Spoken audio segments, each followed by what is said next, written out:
Welcome to Board Gems. In this video I'll be comparing two editions of Stephenson's Rocket, designed by Reiner Knizia. The earliest edition was from 1999, and I believe the original publisher was 999 Games out of the Netherlands.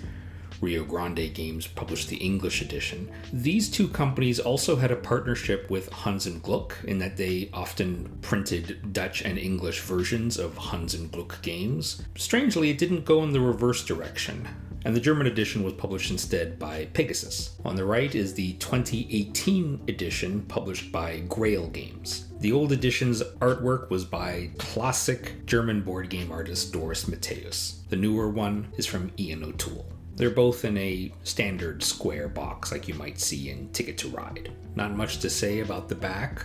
I will say that in the old edition, railway building in England might not have been the best tagline for selling the game, I don't know. But it's mostly text and a tiny little picture. Grail Games reversed it. Big picture, tiny little text. Although with a different board, I do feel like the new edition looks more complicated than the old, even though they're exactly the same game. The old edition's rulebook is very short, just a single folded sheet. It's kept pretty brief. It is kind of a wall of text, but the brevity helps give the impression that it's not that complicated a game, and it really isn't. The new edition's rulebook is much longer. So many pages. So it looks a lot more complicated than it actually is. But, it's nice that it's broken up with lots of examples. Always kind of funny when they include rules about expansion in the base game's rules. Makes you want the expansion, don't it? And it's always nice to have a summary on the last page of the rulebook. The map part of the board is about the same size. In the original, the hexes were very large and noticeable. A more subtle effect in the newer one that allows the cities and towns to stand out more. You'll notice that on the left side of the board of the old edition are spaces for shares. There are no share cards in the new edition.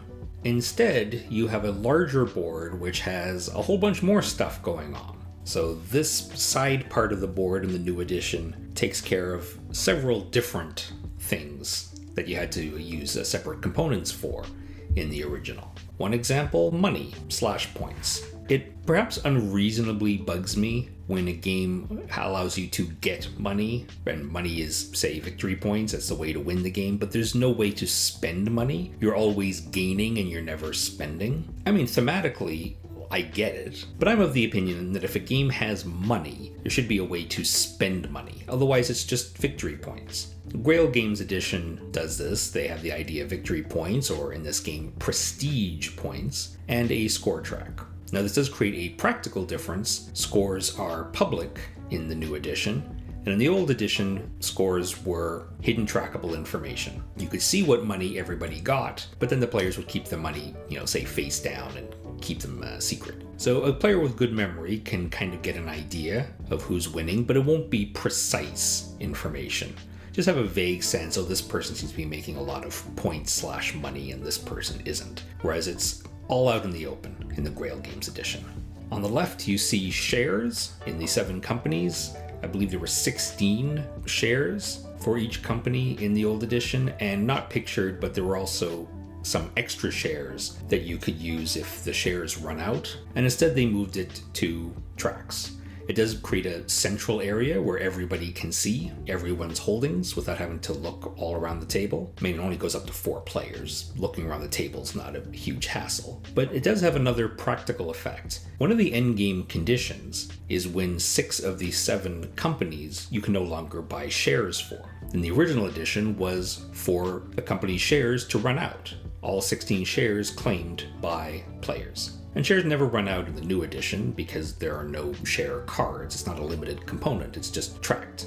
And here's the upper half of that other half of the new board. On the left are tokens. This represents the industries in each of the 12 cities. In the old edition, they were tokens and you would put them on the city board at the start of the game. And on your turn, you simply claim one. There are different colors for the different cities, and there are also different symbols. In the new edition, on the right, instead there's a part of the board. Instead of claiming a token, players place one of their cubes on the matching spots. So you can see there's a central area that people can look at instead of looking all over at all the different players' holdings. It also nicely groups them, rows by city, column is by industry. So for scoring, it's important to kind of have that sense. And it also makes setup a little bit faster too. You don't have to put the tokens on the matching cities on the board. The board starts empty and you add to it over the course of the game. The track tiles, about the same size, slightly more colorful and detailed in the new edition. The new edition also comes with connector tiles. The old edition didn't. When a railway merged into another, you'd remove the locomotive and the track would basically just stop where it reaches the railway. So a little bit of a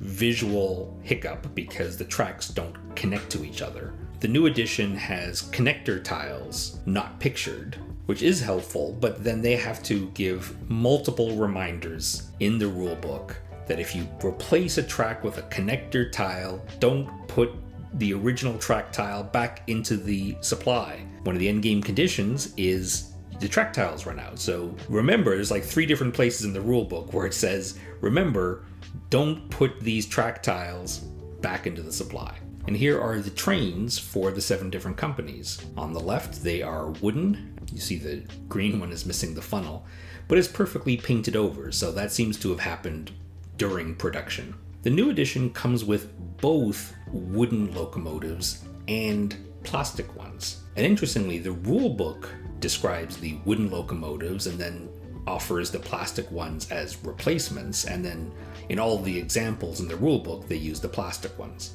I love the plastic ones because they completely fill the hex. Perhaps one of the rare examples where I prefer a plastic component over a wooden one. You pick up passengers when, on your move, you move a railway into another player's train station. Just a little cardboard token in the original. Now they're little wooden pawns, 2 different types, male and female, in the new edition. Not much more to say. This is, to my eyes, and I might be alone in this, but this is the one misstep, in my opinion, of the new edition.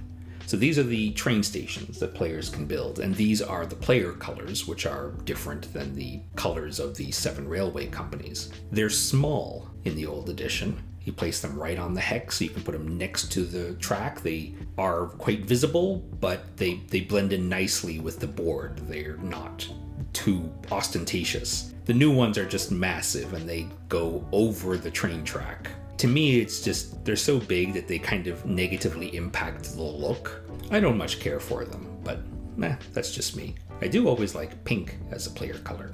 So each player has their own little player mat. The bottom one shows part of the blue one, and then the top part shows the pink one. You can place your stations and your cubes on there.